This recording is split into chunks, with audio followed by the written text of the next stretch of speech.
Alam niyo kung gano'n sinabi ko po ito kay Bishop? Itong ating Benson daw, sabi niya, ay, ganito talaga ang condition ng Benson. Ganito po tayo. Bakit?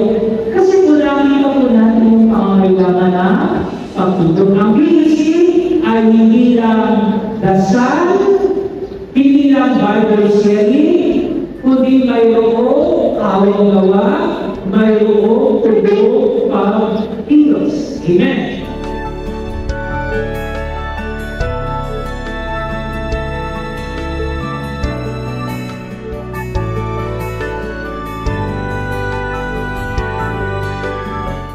Sabi nila, hindi daw sapat ay hindi daw tayo dapat na gumagawa ng mabuti sapat na raw na tayo ay nananalig sa Diyos. Parang doon ako nito, hindi.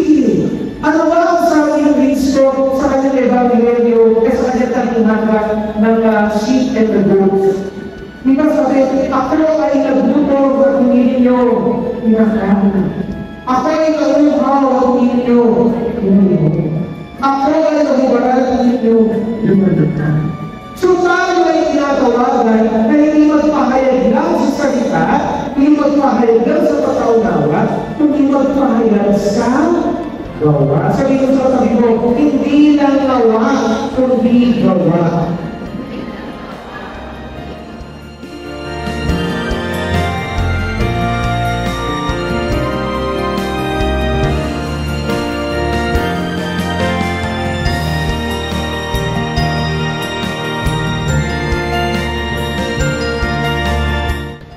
Kayo, binigay nyo na yung oras, binigyan ninyo ang pinapahangin ninyo yung pananampalataya, ang inyong kapasilan na magpagkaibigan, ang inyong pinakayan ninyo, ang inyong kalusugan.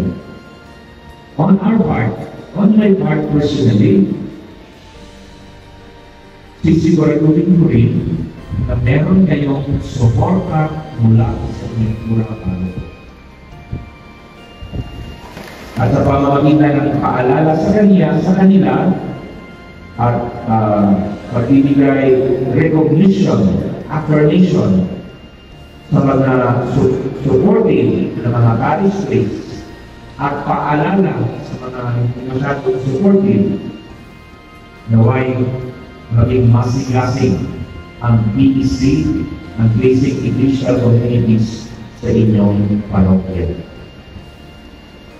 5,000 ang ibinawat sa inyo ng Panginoon. Tayo'y bahagi ng isang simbahan na ang Diyos Ama, si Kristo ang ulo at tayo naman ang katawan, nagbabahagi ng pananampalataya, nagbabahagi